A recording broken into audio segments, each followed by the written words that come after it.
We'll call this gym in high school. Yeah, that was me with the long black hair. Well, in high school, I had a core group of buddies, and we did a lot together. There was Mike and Ralph and Nick and Jim and the other Jim and this me Jim and a few more that I can't remember at this time. We loved to play sandlot baseball in the spring and summer and football in the fall.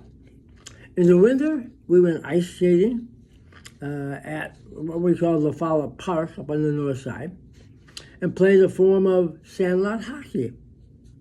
We also had two stages of formalized Little League in my Austin neighborhood. Leson, L-E-S-O-N, was for the really good guys, not me. My friend Mike played at Leson. His dad played a short time for the Boston Braves, so he was pretty good. I was able to play the North Austin Little League, called NA. I played for a few years and enjoyed it, loved it, had my own glove. I played shortstop. That's when I should bend over. Then I played catcher. Then I played second base. I love sports, and especially loved ice skating. That was my favorite, or baseball, I guess. High school was a fun, adventurous time. As kids would hang out in the local public school yard or play a game of softball. If there was enough guys, we'd play a game together. If not, we would play fast pitch. That is where one guy would throw the ball as fast as he could, and the other guy would stand there and try and hit it. Pretty simple, pretty easy. And if there was a third guy, he would play the outfield because he'd catch the ball if you did hit it. But the other things we loved to play was marbles, little round glass balls, marbles. You would go to the dime store, 5 and 10 cent store, and buy a bag of marbles for a dime or 20 cents, something, whatever. Some would be colored, some would be clear, some would have little things inside of them. It was fun. And then you'd make a small hole in this round with your heel, like this your heel in, and then you'd stand back and try and shoot the ball, shoot the marbles with your thumb. You shoot them like that, shoot them into the hole. Or you'd hit the other guys, and if you hit his, then you'd win his marble. So it was pretty fun. And then as we got little jobs and made some money, we learned to play pitch pennies. Pennies? So in the sidewalks in the city, there were lines. Every so many feet was a line. So you stand on one line and try and throw your penny to get as close to the line as possible. And then the one who got the closest on the line won all the pennies from all the people pitching pennies. So that was my first introduction to gambling. You might ask, where did I get the money for these things? Well, it was a combination of an allowance, and I did get an allowance, maybe 25 cents a week or something.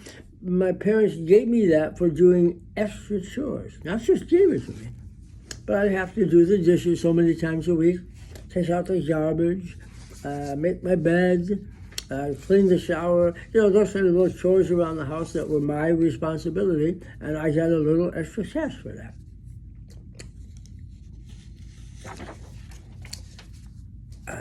So also, another way I earned some money was going out to visit my Aunt Tom, who lived in Oak Park, and she would have little jobs for me. So I would wash her windows, or sometimes I'd cut the grass for her, or I'd go to the store and buy some groceries for her, and she would always give me $1, which was a lot, or maybe $2 if she was feeling good. So that was how I earned some of my money, working for it. In the fall, let's talk about my winning a trophy when I was young. You notice I used the word singular, trophy, not trophies.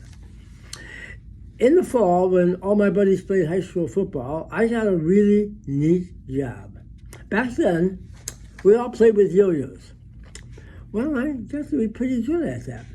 the company that made the yo-yos, Duncan Yo-Yo Company, would sponsor local contests each week where the kids would compete for prizes. Candy, yo-yo strings, little patches, things such as that. I began to win many of those contests because I would practice a lot at home on my yo-yo. In 1958, I competed for the top prize in all of the city of Chicago. I won the contest as the city champ. I won a new red bike, a racing bike with 3 speeds. Woo, man, that was living large. It was like only a Cadillac back then. I won $100 and my one and only trophy. That was it. Well, you talk about being thrilled. A new bike to a kid was like gold, $100, probably like $1 million. As a result of the contest, the Duncan Yo-Yo Company hired me at 14 years old to be one of the instructors to go around and hold the contest. They paid me $5 an hour. Again, this was 1958, when $5 bought a lot. So I would work 2 hours a day, 5 days a week, and I would make my $5 an hour and live in large. I had spending cash. Most of my friends didn't. So, however, the bad part of that was it was the same time as my high school had football in the fall, but I wasn't able to play. So it was one of those trade-offs. Mom and Dad taught me all about trade-offs in life, and that was one of the trade-offs. I was making some money, but I couldn't play high school football with all my friends and impress the girls. I started teasing. They teased me a lot about being a yo-yo champ or yo-yo chump, but I had cash in my pocket. They were getting beat up. It was fun. We had fun.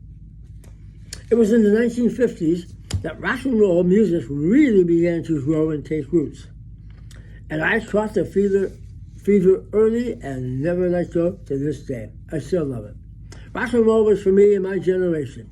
It started in the late 50s before it was jazz and the big bands, but we had rock and roll.